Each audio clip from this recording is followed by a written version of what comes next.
जीवन classes. Hello students, welcome to Jeevan classes. आज हम बात करेंगे अप्लाइड फिजिक्स सेकंड के यूनिट 4 के बारे में, जो है विद्युत धारा, जिसको इंग्लिश में करंट इलेक्ट्रिसिटी बोलते हैं। अभी तक की वीडियो में हमने यूनिट 3 के टोटल थ्योरी और न्यूमेरिकल को कवर कर लिया था। जो स्टूडेंट्स वे वीडियो नहीं देख पाए हैं वो चैनल के प्लेलिस्ट में जाइएगा, अप्लाइड फिजिक्स सेकंड के प्लेलिस्ट को ओपन कीजिएगा, वहाँ पर आपको सारी वीडियो मिल जाएंगी, आप वहाँ से देख सकते हैं। तो आइए बात कर लेते हैं विद्युत धारा करंट इलेक्ट्रिसिटी के बारे में। So before start the video, make sure that hit the subscribe button, press that bell notification so that will get all that notification from this channel. Let's begin. Start करते हैं। चालक क्या होता है? तो चालक वे पदार्थ जिनमें मुक्त इलेक्ट्रॉनों की संख्या अधिक होती है चालक कहलाते हैं, और जो विद्युत धारा को प्रवाहित करने में सक्षम होते हैं। तो विद्युत धारा को प्रवाहित करने में सक्षम कौन होती हैं? सभी धातुएं। सभी धातुएं विद्युत धारा को प्रवाहित करने में सक्षम होती हैं, और सभी धातुएं चालक कहलाती हैं। कुचालक क्या होते हैं? वे पदार्थ जिनमें मुक्त इलेक्ट्रॉनों की संख्या ना के बराबर होती है या होती ही नहीं है, जो विद्युत धारा को प्रवाहित नहीं कर सकते, क्या कहलाते हैं? कुचालक कहलाते हैं। और ऐसे सभी अधातुएं होती हैं जिनको हम क्या कह सकते हैं? कुचालक कह सकते हैं, इंसुलेटर कह सकते हैं। अब बात कर लेते हैं अर्धचालक की। तो वे पदार्थ जिनकी चालकता चालकों से कम तथा कुचालकों से अधिक होती है, चालकों से कम होती है और कुचालकों से अधिक होती है, तो अर्धचालक कहलाते हैं। और ये इसके एग्जाम्पल क्या होते हैं? सिलिकॉन और जर्मेनियम। सिलिकॉन और जर्मेनियम को हम अर्धचालक कह सकते हैं, सेमीकंडक्टर कह सकते हैं। अब बात कर लेते हैं विद्युत धारा क्या होती है। विद्युत धारा के बारे में जानने से पहले हम बेसिक कंसेप्ट को क्लियर कर लेते हैं, जो कि है, आप सभी जानते होंगे कि प्रत्येक द्रव का प्रवाह जो है वो उच्च गुरुत्वीय तल से, यानी कि ऊंचाई से, और निम्न गुरुत्वीय तल यानी कि नीचाई तक होता है। ठीक है, उच्च गुरुत्वीय तल से निम्न गुरुत्वीय तल की ओर होता है। अगर हम ऊंचाई पर खड़े हैं तो हम वहां से अगर पानी गिराएं तो वो नीचे की तरफ ही जाएगा। ठीक है, तो हम क्या कह सकते हैं कि ऊंचाई से नीचाई की तरफ क्या होता है? पानी का प्रवाह होता है, द्रव का प्रवाह होता है। ठीक उसी प्रकार ऊष्मा का प्रवाह उच्च ऊष्मीय तल यानी कि उच्च ताप से निम्न ताप की ओर होता है।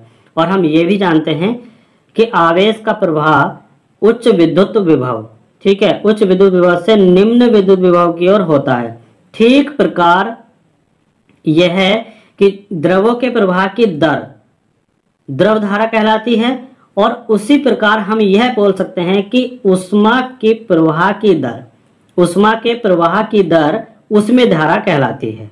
ठीक है, अब जैसे ही हम वहां पर आते हैं कि विद्युत धारा क्या होती है, तो आवेश जो प्रवाह होते हैं पर सेकंड या पर मिनट, उसको हम बोलते हैं आवेश के प्रवाह की दर। तो आवेश के प्रवाह की दर विद्युत धारा कहलाती है। ठीक है, जैसे ऊष्मीय प्रवाह की दर ऊष्मीय धारा कहलाई, द्रव प्रवाह की दर द्रव्य धारा कहलाई। तो उसी तरीके से हम कह सकते हैं कि आवेश प्रवाह की दर विद्युत धारा कहलाती है। क्लियर? अब धनावेश पर लगने वाले बल की दिशा ही विद्युत धारा की दिशा मानी जाती है, इस बात को आप याद रखिएगा। तो इलेक्ट्रॉन जो ऋणावेशित होते हैं उनकी गति के विपरीत दिशा में धारा की दिशा मानी जाती है। तो अब यहाँ पर देख लीजिएगा, एक फिगर हमें दिखाया गया है। तो माना किसी चालक से t सेकंड में q कूलाम आवेश प्रवाहित होते हैं, तो विद्युत धारा कितनी होगी? विद्युत धारा को हम I से लिखते हैं, तो I equal to Q upon T होगी। यहाँ पर हमने एक कंडक्टर दिखाया गया है, चालक दिखाया गया है, यहाँ से इलेक्ट्रॉन की दिशा इस तरफ है। ठीक है, तो इलेक्ट्रॉन की दिशा जिस साइड होगी उससे अपोजिट साइड में करंट की दिशा हम कहेंगे। ठीक है, तो ऐसा ही मात्रक क्या हो जाएगा? कूलाम का मात्रक हो जाएगा, जो हमारे पास Q है आवेश, इसका मात्रक होता है कूलाम, और समय का मात्रक होता है सेकंड। तो कूलाम पर सेकंड को हम बोल सकते हैं एम्पियर, और इसे लिखते हैं हम कैपिटल A से। अब हम सभी जानते हैं कि Q इक्वल टू NE हमने लास्ट यूनिट में पढ़ा था। तो Q इक्वल टू NE होता है, तो Q की जगह पर हम यहाँ पे NE रखेंगे तो हमें प्राप्त होगा I equal to NE upon T। जो N है वो इलेक्ट्रॉनों की संख्या है, और जो E है वो इलेक्ट्रॉनों का आवेश है। और जो विद्युत धारा है ये कैसी राशि है? ये एक अदिश राशि है, इसको आप याद रखिएगा। कैसी राशि है? अदिश राशि होती है। आइए बात कर लेते हैं ओम के नियम की। ओम के नियम को 1826 में जर्मन वैज्ञानिक डॉक्टर जॉर्ज साइमन ओम, क्या नाम था? डॉक्टर जॉर्ज साइमन ओम ने किसी चालक के सिरों पर लगाए गए विभवांतर तथा उसमें प्रवाहित होने वाली विद्युत धारा का संबंध एक नियम द्वारा व्यक्त किया था। यानी कि विभवांतर और विद्युत धारा का जो संबंध है एक नियम द्वारा उन्होंने बताया गया और जिसे उन्होंने नाम दिया ओम का नियम। तो सन 1826 में जर्मन वैज्ञानिक डॉक्टर जॉर्ज साइमन द्वारा जो नियम दिया गया था वो क्या है कि यदि किसी चालक की भौतिक अवस्था, और भौतिक अवस्था क्या कहलाती है, जैसे ताप, लंबाई या क्षेत्रफल आदि न बदलें तो सिरों पर लगाए गए विभवांतर एवं उसमें बहने वाली धारा का अनुपात नियत रहता है, कांस्टेंट रहता है। तो ये किस तरीके से होता है, आइए देख लेते हैं। यदि चालक के सिरों का विभवांतर हम V मान लें और धारा को I मान लें, उसमें धारा I प्रवाहित हो रही है, तो डेफिनेशन के अनुसार जो नियम है उसके अनुसार हम क्या कह सकते हैं, V/I, यानी कि विभव जो विभवांतर है और उसमें बहने वाली धारा का जो अनुपात है वो क्या है, एक नियतांक है। और वो नियतांक क्या होता है, R होता है, जिसको हम बोलते हैं चालक का वैद्युत प्रतिरोध। क्या बोलते हैं, चालक का वैद्युत प्रतिरोध। तो V/I इक्वल टू हम R लिख सकते हैं और V की जैसे हम यहाँ से वैल्यू निकालेंगे तो IR, यानी कि जो I है वो R के मल्टीप्लाई में चला जाएगा। तो R क्या है, एक कांस्टेंट है। R क्या है, कांस्टेंट है। तो जब हम यहाँ पर प्रोपोर्शनल का साइन लगाएंगे तो कांस्टेंट को प्रोपोर्शनल के साइन में चला जाएगा, तो क्या आएगा, V is directly proportional to I। अर्थात हम कह सकते हैं कि किसी चालक के सिरों पर उत्पन्न विभवांतर जो V है वो उसमें बहने वाली धारा के क्या होता है, समानुपाती होता है। और इसका मात्रक है, ऐसा ही मात्रक क्या होता है, वोल्ट पर एम्पियर होता है। और वोल्ट पर एम्पियर को ही हम क्या बोलते हैं, ओम बोलते हैं। और इसको इस तरह से डिनोट करते हैं ओम के चिन्ह से। अब एक पॉइंट यहाँ पर जान लीजिएगा कि जो चालकता होती है, ठीक है, चालकता होती है जिसको इंग्लिश में बोलते हैं कंडक्टिविटी, वो प्रतिरोध का व्युत्क्रम होती है। ठीक है, जो चालक का प्रतिरोध है चालक का प्रतिरोध है R, वो क्या होती है, उसके 1/, होती है, व्युत्क्रम होती है। ठीक है, तो चालक का प्रतिरोध का व्युत्क्रम यानी कि 1/R चालकता कहलाती है। और इसे किससे प्रदर्शित करते हैं, G से प्रदर्शित करते हैं, कैपिटल G बनाते हैं। तो कैपिटल G इक्वल टू क्या हो जाएगा, 1/R, और इसकी यूनिट क्या हो जाएगी, ओम इनवर्स हो जाएगी, या हम बोल सकते हैं पर ओम। क्लियर है यहाँ तक। आइए बात कर लेते हैं विद्युत प्रतिरोध के बारे में, जिसको इंग्लिश में बोलते हैं इलेक्ट्रिक रेजिस्टेंस। तो किसी चालक द्वारा धारा के मार्ग में जो रुकावट डाली जाती है उसे उस चालक का विद्युत प्रतिरोध कहते हैं। प्रतिरोध का मतलब क्या होता है, रुकावट या फिर अड़चन डालना। तो किसी चालक द्वारा धारा के मार्ग में जो रुकावट डाली जाती है उसे उस चालक का विद्युत प्रतिरोध कहते हैं। अब विद्युत प्रतिरोध को प्रभावित करने वाले जो कारक हैं उनको हम देख लेते हैं। तो विद्युत प्रतिरोध निम्न कारकों पर निर्भर करता है। फर्स्ट है चालक तार की लंबाई। चालक तार का प्रतिरोध चालक की लंबाई के समानुपाती होता है, ये याद रखिएगा। जो चालक तार का प्रतिरोध होता है वो चालक की लंबाई के समानुपाती होता है। अर्थात हम कह सकते हैं कि तार की लंबाई बढ़ने पर चालक का प्रतिरोध बढ़ेगा। यानी कि अगर हम चालक की लंबाई को इंक्रीज करें, बढ़ाएं, तो क्या होगा, उसके ही अनुसार R भी उसका बढ़ता जाएगा। नेक्स्ट है तार के काट का क्षेत्रफल। अब तार के काट के क्षेत्रफल भी विद्युत प्रतिरोध निर्भर करता है। कैसे, चालक तार का प्रतिरोध चालक के काट के क्षेत्रफल के कैसा होता है, व्युत्क्रमानुपाती होता है। देखिएगा, लंबाई के अनुक्रमानुपाती होता था, समानुपाती होता था, और जो क्षेत्रफल है उसके व्युत्क्रमानुपाती होता है, यानी कि 1/, क्षेत्रफल होता है।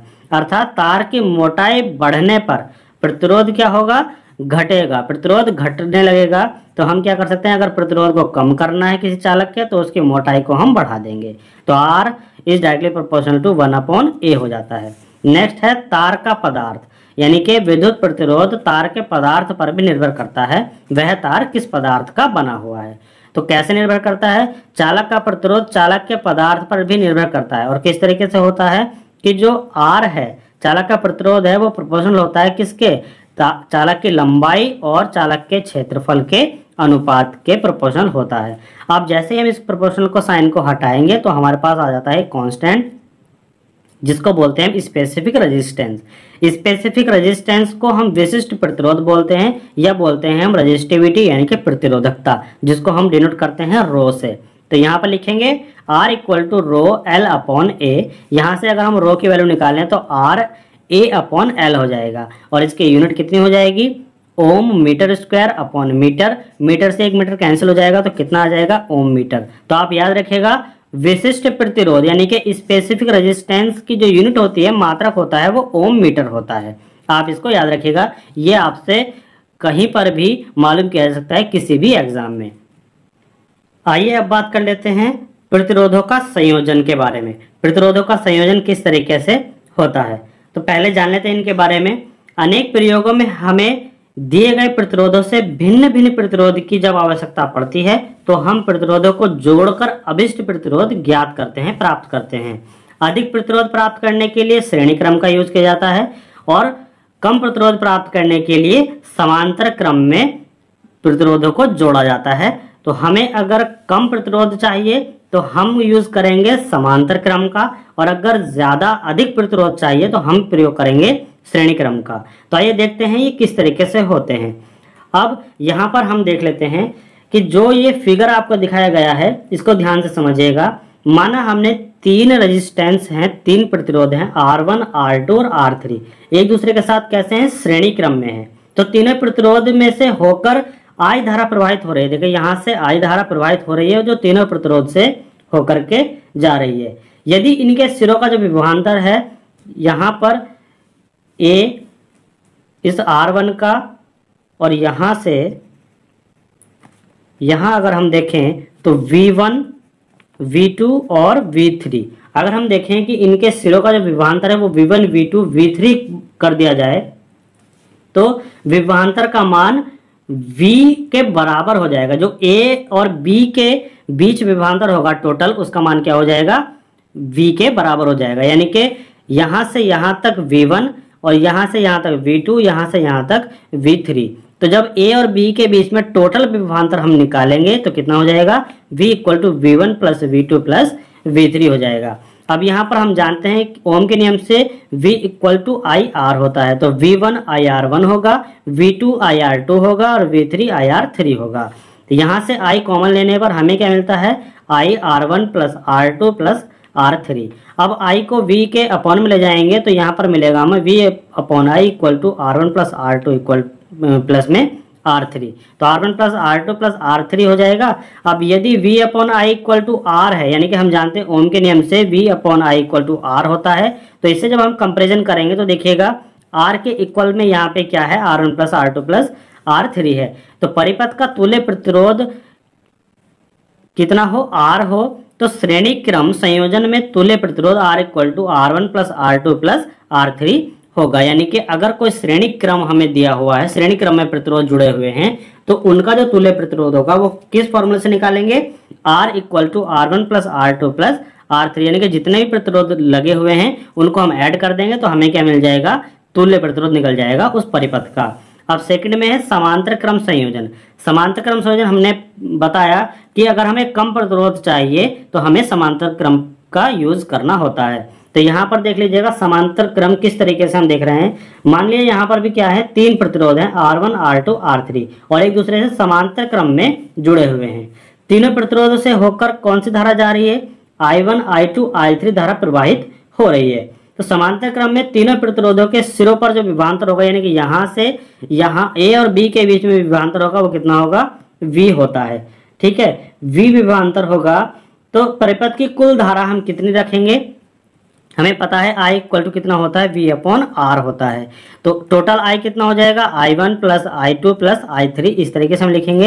यानी total I equal to I1 plus I2 और प्लस में I3। तो यहाँ पर हम जैसे ही I की वैल्यू रखेंगे इसमें, तो I1 इक्वल टू हो जाएगा V upon R1, I2 V upon R2 और I3 V अपॉन R3 हो जाएगा। इसी तरीके से हम रखेंगे तो I1 V upon R1 plus V upon R2 plus V upon R3। यहाँ पर विभवांतर इन दोनों टर्मिनल के बीच में सेम था, तो यहाँ से V को कॉमन लिया तो 1 upon R1 plus 1 upon R2 plus 1 upon R3 हो जाएगा। यहाँ पर I अपॉन V है equal to 1 upon R plus 1 upon R2 plus 1 upon R3 हो जाएगा। यहाँ से हम यहाँ क्या करने वाले हैं कि I अपॉन V, देखिएगा R इक्वल टू होता है V अपॉन, यहाँ पर V equal to I R होता है, तो I equal to V upon R हो जाएगा। Clear, I equal to V upon R हो जाएगा। और यहाँ से हम देखेंगे तो I upon V equal to 1 upon R होता है। ठीक है, ये तो I upon V equal to 1 upon R, तो यहाँ पर आई अपॉन वी के इक्वल में हम रखेंगे 1 अपॉन आर को। तो यहाँ पर क्या है 1 upon R one plus 1 upon R two plus 1 upon R three, यानी कि जो तुल्य प्रतिरोध है समांतर क्रम संयोजन का वो 1 upon R equal to 1 upon R one plus 1 upon R two plus 1 upon R three होता है। जब हम इसकी वैल्यू निकाल लेंगे तो अगर हमारे पास सपोज कीजिएगा 1 अपॉन 2 वैल्यू आती है, ये किसकी वैल्यू है 1 अपॉन आर की, तो तुल्य प्रतिरोध कितना हुआ आर इक्वल टू 2 हुआ। अगर 1 अपॉन आर की वैल्यू हम पाते हैं 2, तो आर की वैल्यू कितनी हुई, आर की वैल्यू हुई 1 अपॉन 2। इस तरीके से हम तुल्य प्रतिरोध प्राप्त करते हैं समांतर क्रम संयोजन का, और श्रेणी क्रम संयोजन का R equal to R one plus R two plus R three से हम प्राप्त कर सकते हैं। नेक्स्ट टॉपिक की तरफ चलते हैं। आइए बात कर लेते हैं सुपर चालकता के बारे में, जिसको इंग्लिश में बोलते हैं सुपर कंडक्टिविटी। तो जान लेते हैं इसके बारे में। किसी चालक का तापमान बढ़ाने पर चालक का प्रतिरोध बढ़ता है और चालकता क्या होती है, घटती है। ये हम सभी जानते हैं, अभी हमने इसके बारे में पढ़ा था। किसी चालक का अगर हम ताप बढ़ाते जाएं तो उसका प्रतिरोध बढ़ता जाएगा और चालकता क्या होगी, घटती जाएगी। यानी कि अगर प्रतिरोध बढ़ता है तो चालकता घटती है, और इसके विपरीत किसी चालक का तापमान अगर हम घटाते रहें तो चालक का प्रतिरोध जो है वो घटता रहेगा, लेकिन उसकी चालकता में वृद्धि होती है। ठीक है, तो यदि किसी चालक का तापमान लगातार घटाया जाए तो एक निश्चित ताप पर चालक का प्रतिरोध शून्य हो जाएगा। यानी कि चालक का हम तापमान घटाते रहेंगे तो प्रतिरोध कितना होता जाएगा, घटता जाएगा, और एक कंडीशन ऐसी आएगी कि चालक का प्रतिरोध कैसा हो जाएगा, शून्य हो जाएगा। और जहां पर चालक का प्रतिरोध शून्य होता है वहां पर चालक क्या हो जाता है, सुपर चालकता का हो जाता है, यानी कि उसकी चालकता जो है वो सबसे मैक्सिमम होगी, मैक्सिमम चालकता हमें प्राप्त होती है। तो जहां चालक का प्रतिरोध शून्य हो जाए वहां पर चालक कैसा हो जाता है, सुपर चालक बन जाता है, जिसको बोलते हैं चालक की सुपर कंडक्टिविटी। तो चालक का यह तापमान क्या कहलाता है, क्रांतिक तापमान कहलाता है, जिसको बोलते हैं हम TC। पारे का क्रांतिक तापमान कितना होता है, इसको याद रखिएगा। पारे का क्रांतिक तापमान होता है 4.2 केल्विन, और ये डिग्री में अगर हम लिखें तो होता है -268.8 डिग्री सेंटीग्रेड, यानी कि -268.8 डिग्री सेंटीग्रेड होता है। अब बात कर लेते हैं किरचॉफ के नियम की। किरचॉफ का नियम काफी ज्यादा इंपॉर्टेंट है, यहां से क्वेश्चन बनता ही है, इसको ध्यान से समझिएगा। काफी स्टूडेंट्स यहां पर कंफ्यूज होते हैं, लेकिन कंफ्यूज नहीं होना है, ध्यान से समझना है। किरचॉफ एक साइंटिस्ट का नाम था जिन्होंने 1842 में 2 नियम दिए थे, जिनकी सहायता से परिपथ के किसी भाग में भी बहने वाली जो धारा है या किसी जटिल परिपथ का तुल्य प्रतिरोध या परिपथ के किन्हीं 2 बिंदुओं के मध्य विभवांतर, ये सभी हम निकाल सकते हैं। तो किरचॉफ ने 1842 में 2 नियम हमको दिए, जिनसे परिपथ में बहने वाली धारा, परिपथ का तुल्य प्रतिरोध और परिपथ के 2 बिंदुओं के बीच विभवांतर कितना है, उनको हम पता कर सकते हैं। तो यहाँ पर किरचॉफ का पहला नियम क्या था, उसको हम देख लेते हैं। किसी विद्युत परिपथ में किसी संधि पर मिलने वाली समस्त धाराओं का योग कैसा होता है, शून्य होता है। समस्त धाराओं का यहाँ पर बीजीय योग है, यहाँ पर बीजीय योग है, तो समस्त धाराओं का बीजीय योग यानी कि बीजगणितीय योग शून्य होता है। जैसे कि कोई संधि है यहाँ पर, ठीक है, कोई पॉइंट है, इस पर कुछ धाराएं आती हुई दिखाई दे रही हैं, कुछ धाराएं जाती हुई दिखाई दे रही हैं। ठीक है, तो अगर हमने ये माना, इसके आधार पर हम लेते हैं, तो इस संधि पर आने वाली धारा को हमने पॉजिटिव माना और जाने वाली धारा को हमने माइनस माना है। तो देखिएगा आने वाली कौन कौन सी है, I1, I4 और I5, ये आने वाली धारा है, तो सभी को क्या लिखा हमने, प्लस में लिखा। अब जाने वाली धारा को हमने क्या माना है, माइनस माना है, तो जाने वाली कौन सी है, I2, I3 और I6 है। तो I2, I3 और I6 हमने किस में लिखा, माइनस में लिखा। और ये जो बीजगणितीय योग है ये किसके बराबर होगा, शून्य के बराबर होता है, यानी कि बराबर में शून्य आ गया। अब समेसन जो होता है वो बीजगणितीय योग होता है, ध्यान रखिएगा। समेसन का मतलब होता है बीजगणितीय योग। ठीक है, क्या होता है, बीजगणितीय योग होता है। तो यहाँ पर सभी आई का बीजगणितीय योग है, सभी धाराओं का बीजगणितीय योग है, तो हम लिख सकते हैं समेशन आई इक्वल टू 0। या हम इस तरीके से ही बोल सकते हैं कि जो भी आने वाली धारा हैं I1, I4, I5 और जो माइनस में है उन सभी को हम अगर इधर ले जाएं तो I2 plus I3 plus I6 इसी इक्वल में आ जाएगा। तो हम ये कह सकते हैं कि संधि पर आने वाली धाराओं का योग जो बीजगणितीय योग है और संधि से जाने वाली धाराओं का योग, यहाँ पर देखो योग कहा गया है, तो योग क्या है, यहाँ पर प्लस में ही आएंगे सब। तो संधि पर आने वाली धारा का योग और जाने वाली धारा का योग क्या होता है, बराबर होता है, और इसे क्या कहते हैं, संधि नियम भी कहते हैं। इस पॉइंट को याद रखिएगा, इसको हम संधि नियम भी कहते हैं। अब किरचॉफ का प्रथम नियम जो है आवेश के संरक्षण के नियम का प्रतिपादन करता है, यानी कि ये आवेश के संरक्षण नियम को का भी पालन करता है। आप इसको याद रखिएगा, यह एक पॉइंट है, इसको आप नोट पॉइंट में लिख लीजिएगा कि किरचॉफ का प्रथम नियम आवेश संरक्षण के नियम का प्रतिपादन करता है। क्लियर। अब देखते हैं किरचॉफ का द्वितीय नियम क्या था। अगर हम बात करें किरचॉफ के दूसरे नियम की, तो किरचॉफ ने अपने दूसरे नियम में हमें यह बताया था कि विद्युत परिपथ के किसी बंद पाश में विद्युत वाहक बलों का बीजगणितीय योग, विद्युत वाहक बल को हम ई से डिनोट करते हैं, ई से प्रदर्शित करते हैं। तो किसी परिपथ में विद्युत परिपथ में किसी बंद पाश में विद्युत वाहक बलों का बीजगणितीय योग प्रतिरोध तथा उसमें बहने वाली धारा के गुणनफल के बीजगणितीय योग के बराबर होता है। और तो इसे पाश का नियम भी कहते हैं। ठीक है, इसे क्या कहते हैं, पाश का नियम भी कहते हैं। इस पॉइंट को याद रखिए, कहीं कहीं पर आपको किरचॉफ का दूसरा नियम ना दे करके पाश का नियम भी दे दे तो आप समझ लीजिएगा वहां पर किरचॉफ का दूसरा नियम पूछा गया है। तो यहाँ पर डेफिनेशन के अनुसार देख लेते हैं, समेशन ई किस लिए आया है, समेशन ई आया है विद्युत वाहक बलों का बीजगणितीय योग। मैंने क्या कहा था कि जो समेशन होता है वो बीजगणितीय योग होता है। तो विद्युत वाहक बल को ई से करते हैं, तो ई का बीजगणितीय योग क्या हो जाएगा, समेशन ई, और प्रतिरोध तथा उसमें बहने वाली धारा के गुणनफल के बीजगणितीय योग के बराबर होता है। अब प्रतिरोध क्या है, आर, उसमें बहने वाली धारा क्या है, आई, इसके भी बीजगणितीय योग के बराबर होता है। तो बीजगणितीय योग के लिए हम क्या लगाएंगे, समेशन लगाएंगे, इसलिए हमने क्या लिखा, समेशन आई आर। या हम बोल सकते हैं आई आर को हम क्या लिख सकते हैं, वी लिखते हैं, तो summation E equal to summation we.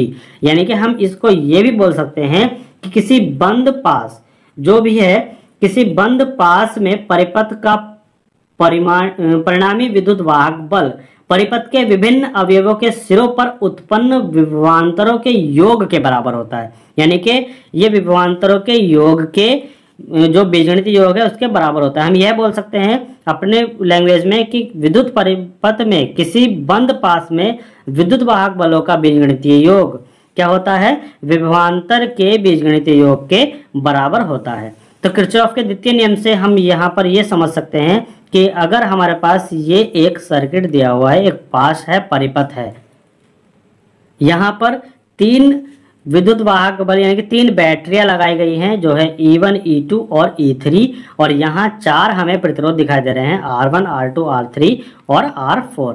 ये हमें इसमें धारा I दिखाई गई है जो इस डायरेक्शन में बह रही है। ठीक है, तो यहाँ पर किरचॉफ के द्वितीय नियम से हम क्या देखेंगे कि इस डायरेक्शन में E1 और E2 है और ये इस डायरेक्शन में जो धारा है वो E3 में दिखाई गई है।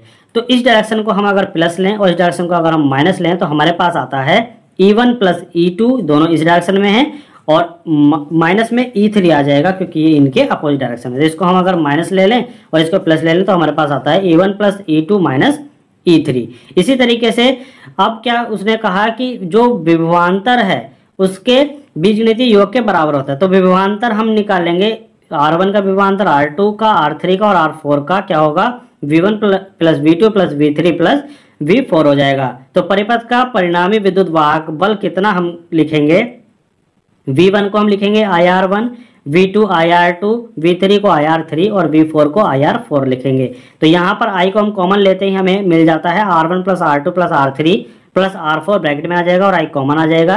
तो इक्वल टू हमारे पास बनता है I R1 plus R2 plus R3 plus में R4। ये होता है हमारे पास किरचॉफ का दूसरा नियम। तो किरचॉफ का प्रथम नियम और किरचॉफ का दूसरा नियम हमने यहाँ पर देखा। और फ्रेंड्स याद रखिएगा कि किरचॉफ का दूसरा नियम यानी कि किरचॉफ का जो द्वितीय नियम है वो किस पर डिपेंड करता है?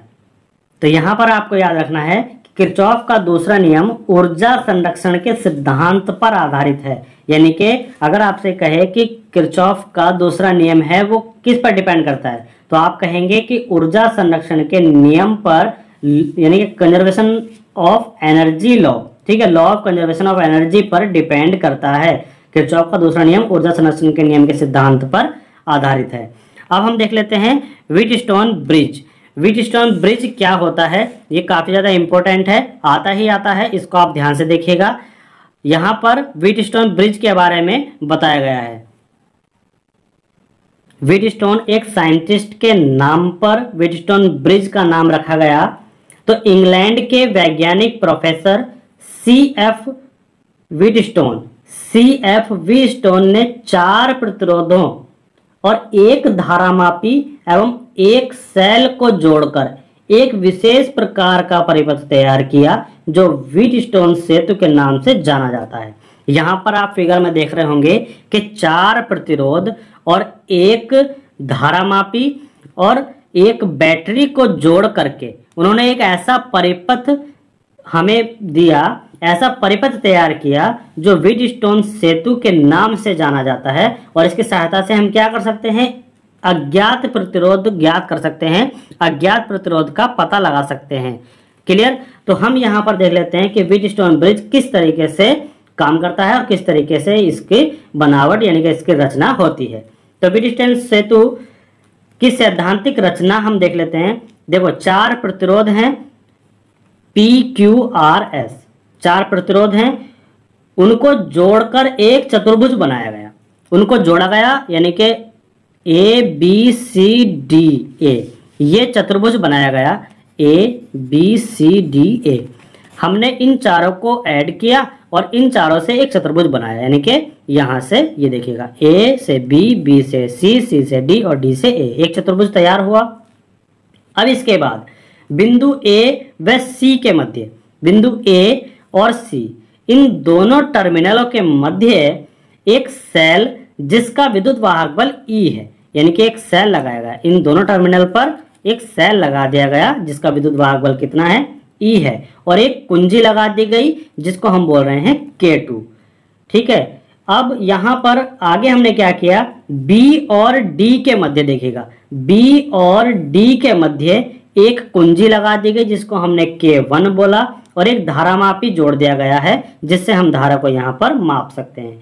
तो प्रतिरोध PQ व R, ठीक है, प्रतिरोध PQ व R ज्ञात अगर हमें हो तो अज्ञात प्रतिरोध S को हम आसानी से ज्ञात कर सकते हैं। ठीक है, PQ और R हमें पता है और हमने अज्ञात प्रतिरोध S जो जोड़ा है, ठीक है, उसको हम यहां पर प्राप्त करेंगे। तो देखिएगा कुंजी K2, कुंजी K2 को बैटरी कुंजी एवं K1 को धारा कुंजी कहा जाता है, धारामापी कुंजी, क्योंकि K2 जो है वो बैटरी के साथ अटैच है और K1 जो है वो धारामापी के साथ अटैच है। तो K2 को बैटरी कुंजी और K1 को धारामापी कुंजी कहा जाता है। अब भुजाओं P व Q को अनुपात भुजाएं कहते हैं, यानी कि P और Q, ये जो ये वाली भुजाएं हैं ये क्या होती हैं? अनुपात भुजाएं कहलाती हैं। तो R और S अनुपात भुजाएं होंगी और P और Q अनुपात भुजाएं होंगी। अब देखिएगा कि ये किस तरीके से काम करता है। जब बैटरी कुंजी K2 को दबाकर, यानी कि बैटरी कुंजी K2 को दबाकर धारामापी को दबाया जाता है, यानी कि K2 कुंजी को दबाकर धारामापी को दबाया जाता है। ठीक है, तो परिपथ की मुख्य धारा I, जो परिपथ में मुख्य धारा I है वो क्या होने लगती है? बिंदु A पर 2 भागों में बढ़ जाती है। यहां पर देखिएगा बिंदु A पर ये I धारा पहुंची और यहां से 2 भागों में बट गई। कौन कौन से भागों में? I1 और I2 2 भागों में बट जाती है। धारा I1 को बिंदु B पर, धारा I1 को बिंदु B पर, I2 को बिंदु D पर, देखिएगा I2 को बिंदु D पर और I1 को बिंदु B पर पुनः क्रम से 2 भागों में बंटना होता है। ठीक है, 2 मार्ग मिलते हैं। तो यहां पर देखिएगा वो कब 2 भागों में बंटते हैं और कब नहीं। तो देखिएगा यहाँ पर जैसे ही I1 धारा B पॉइंट पर पहुंची तो यहाँ पर इसको 2 मार्ग मिले। यहाँ पर जैसे ही I2 धारा D पॉइंट पर पहुंची है, यहाँ पर इसको 2 मार्ग मिले। अब देखिए कंडीशन क्या होती है। कंडीशन ये है कि यदि VB VD से बड़ा है, VB जो है वो VD से बड़ा है यहाँ पर, तो I1 का एक हिस्सा धारामापी में विक्षेप उत्पन्न करेगा। यदि VD से VB बड़ा है तो ये इस पर B पर पहुंचने वाली धारा I1 के 2 हिस्से होंगे, जिसमें से एक हिस्सा इस धारामापी में विक्षेप उत्पन्न करता है और BDC मार्ग से जाएगा। ठीक है, यानी कि इसमें विक्षेप उत्पन्न करने के बाद BDC यानी कि इस C पॉइंट पर पहुंचना है तो ये इस मार्ग से जाएगा। जो भी इसके 2 हिस्से हुए ये इस मार्ग से जाएगा। ठीक है, तो शेष भाग Q भुजा से बहता है। अब शेष भाग कहां पर जाएगा? शेष भाग इसका इस Q भुजा से जाता है। अब इसी तरीके से अगर VB से बड़ा हो, यानी कि अगर VD बड़ा हो तो यहाँ पर जो धारा आई हुई है I2, इसको 2 मार्ग मिलते हैं तो ये 2 मार्गों पर जाएगी। यहाँ से ये क्या होगा, I2 का एक भाग धारामापी में विक्षेप उत्पन्न करता हुआ DBC मार्ग से गुजरेगा, DBC मार्ग पर जाएगा, DBC मार्ग से गुजरेगा और शेष भाग S भुजा में बहता है। शेष भाग कहाँ पर जाएगा? S भुजा में जाएगा। और तीसरी कंडीशन यहाँ पर बन जाती है कि यदि VD और VB दोनों बराबर हो जाएं, दोनों क्या हो जाएं? बराबर हो जाएं। ये कंडीशन याद रखिएगा, ये कंडीशन हमारी मेन कंडीशन है। तो जब धारामापी भुजा में कोई धारा नहीं बहती, अगर ये दोनों एक दूसरे से छोटे या बड़े कंडीशन में हमारे पास आते हैं तो हमारे मिलते हैं ये दोनों कंडीशन शुरू की जो हमने बताई गई है, ये दोनों कंडीशन अगर हमें मिलती हैं तो हमें ये पता चलता है कि कौन सी धारा 2 हिस्सों में बंटने वाली है। अब कौन सी धारा विक्षेप करेगी ये हमें ज्ञात हो जाता है। लेकिन तीसरी कंडीशन में हम ये देखते हैं कि अगर VD और VB यानी कि विभवांतर D और B का विभवांतर दोनों का सेम हो जाए तो धारा जो हमारे पास धारामापी है उसमें कोई धारा नहीं बहती। धारामापी की जो ये भुजा है उसमें कोई धारा नहीं बहेगी। किस कंडीशन में? VD बराबर VB में। अब अर्थात धारामापी में विक्षेप कैसा होगा? शून्य होगा। जब यहाँ पर कोई धारा ही नहीं आएगी तो विक्षेप कैसा हो जाएगा? शून्य हो जाएगा। कोई विक्षेप ही नहीं दिखाएगा जो धारामापी है। तो यह स्थिति कैसे कहलाती है? सेतु की संतुलन अवस्था कहलाती है। इस स्थिति को सेतु की संतुलन अवस्था कहते हैं। तो यहाँ पर हमने देखा किस तरीके से व्हीटस्टोन ब्रिज काम करता है, किस तरीके से व्हीटस्टोन ब्रिज की रचना की जाती है। तो यहाँ पर सेतु के संतुलन की स्थिति हम कब बोल सकते हैं? जब इस धारामापी में कोई विक्षेप नहीं होता, यानी कि VD जो होता है वो VB के बराबर हो जाए। क्लियर?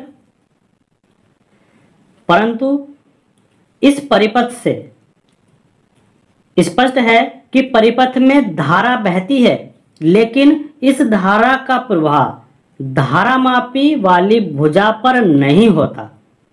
धारामापी वाली भुजा पर नहीं होता, लेकिन परिपथ में धारा बहती है। मतलब अगर VB और VD दोनों बराबर भी हो जाएं तो परिपथ में तो धारा बहेगी, लेकिन इस धारा का प्रभाव जो है वो धारामापी की भुजा पर नहीं होता है। ठीक उसी प्रकार जिस प्रकार नदी की जल की धारा पुल के ऊपर कोई प्रभाव नहीं डालती, इसीलिए इस परिपथ को सेतु परिपथ कहा गया है। सेतु का मतलब होता है पुल। ठीक है, तो पुल का मतलब ये है कि जो हमारे पास प्रवाह हो रहा है, द्रव प्रवाह हो रहा है, तो उसकी धारा पुल पर कोई भी प्रभाव नहीं डालती। इसी तरीके से परिपथ में जो धारा प्रवाहित हो रही है वो इस पर कोई भी इफेक्ट नहीं डालती है। इस कंडीशन में VB इक्वल टू VB में जब यहाँ पर करंट शून्य होगा तो इस पर कोई भी विक्षेप नहीं आएगा, लेकिन परिपथ में धारा प्रवाहित होती रहेगी। इसीलिए इसको कहा गया है सेतु परिपथ। ठीक है, जिसको हम बोलते हैं ब्रिज सर्किट। अब ब्रिज सर्किट की जो कंडीशन है उसके बारे में जान लेते हैं। यहां पर जान लेते हैं संतुलन की स्थिति में। अब संतुलन की स्थिति में VB इक्वल टू VD होता है, ये हम सभी जानते हैं। अब हमें क्या करना है? फॉर्मूला बनाना है। तो इसके लिए हम क्या करने वाले हैं? VB इक्वल टू VD को लेंगे संतुलन की अवस्था में ये हैं, तो हम क्या करेंगे? दोनों तरफ अगर हम VA में से इन दोनों को घटा दें, यानी कि हम इस तरीके से लिख लें V A minus V B और V A minus V D. इसको लिखने से हमें क्या मिलेगा, यही मिलने वाला है। देखिएगा किस तरीके से, V A minus V B हमने लिखा equal to V A minus V D हमने लिखा। दोनों को क्या करें, देखिएगा ये प्लस है ये प्लस है, तो दोनों क्या कर देंगे, आपस में कट जाएंगे और क्या आएगा, minus V B equal to V D आएगा माइनस के। तो माइनस से माइनस कैंसिल हो जाएगा, तो हमें क्या मिला, V B equal to V D. तो अगर हमने यहाँ पर वी ए और यहाँ पर भी वी ए लिखा तो हमें इस फॉर्मूले पर कोई भी फर्क नहीं पड़ने वाला है, लेकिन हमें फॉर्मूला बनाना है इसलिए हमने ये लिखा। तो V A minus V B equal to V A minus V D. तो यहाँ पर वी ए देखिएगा, वी ए क्या है, वी ए है I1P, ठीक है। सर्किट में देख लीजिएगा जो हमारे पास वी बी है, ठीक है, V A minus V B है वो क्या है, I1P है। और यहाँ V A minus V D, V A और V D, V A minus V D का अंतर कितना है, I2R है। तो हमने यही लिखा V A minus V B I1P और V A minus V D I2R। अब I और I को एक साइड ले लेंगे तो I यहाँ पर अपन में जाएगा, P इसके अपन में चले जाएगा, तो I1 upon I2 equal to R upon P हो जाएगा। इसी तरीके से अब इसी फॉर्मूले से हमने देखो क्या किया, इसी फॉर्मूले से हमने दोनों तरफ को VC हमने घटाया है, VC को माइनस किया है। तो यहाँ पर भी यही होगा, दोनों से जब कैंसिल आउट हो जाएगा तो VB इक्वल टू VD होगा, यानी कि VC को दोनों तरफ अगर हम माइनस कर दें तो इस फॉर्मूले पर कोई भी फर्क नहीं पड़ता, संतुलन की स्थिति बनी रहती है। तो VB माइनस VC, अब देखिएगा VB माइनस VC कहाँ पर है, VB माइनस VC, इसके हमारे पास क्या है, I1 और Q है, तो यहाँ पर क्या हो जाएगा, I1Q। इसी तरीके से VD माइनस VC में, VD VC में I2S हो जाएगा, तो यहाँ पर क्या लिखेंगे, I2S लिखेंगे। तो यहाँ पर I1 अपॉन I2 बराबर कितना आ जाएगा, S upon Q। Equation number 1 और इक्वेशन नंबर 2 को अगर हम ध्यान से देखें तो I1 I2 equal to R upon P है, I1 I2 equal to S upon Q है। दोनों का कंपेरिजन करने पर हमें मिलता है R upon P equal to S upon Q। अब यहाँ पर देख लीजिएगा, इस S को यहाँ ले आएंगे, P को यहाँ पे ले जाएंगे, तो क्या करेंगे, R अपॉन S लिखेंगे equal to P upon Q। यहाँ हम लिख सकते हैं P upon Q equal to R upon S। और यहाँ पर अज्ञात प्रतिरोध हमने क्या जोड़ा था, S जोड़ा था, तो अज्ञात प्रतिरोध हम निकालने के लिए क्या करेंगे, S equal to R into Q upon में P। यहाँ पर हम क्या निकाल सकते हैं, S का मान निकाल सकते हैं। तो S का मान निकालने के लिए हमें फॉर्मूला मिल गया। तो हम क्या करते हैं, व्हीटस्टोन ब्रिज के सहायता से हम अज्ञात प्रतिरोध को निकाल सकते हैं, अज्ञात प्रतिरोध को ज्ञात कर सकते हैं। तो फ्रेंड्स ये था आज का टॉपिक जो हमने यहाँ पर कवर किया। अप्लाइड फिजिक्स सेकंड की 4th यूनिट को हमने स्टार्ट किया था। सो फ्रेंड्स आज यहाँ तक ही, मिलते हैं नेक्स्ट वीडियो में नेक्स्ट टॉपिक के साथ। Thanks for watching.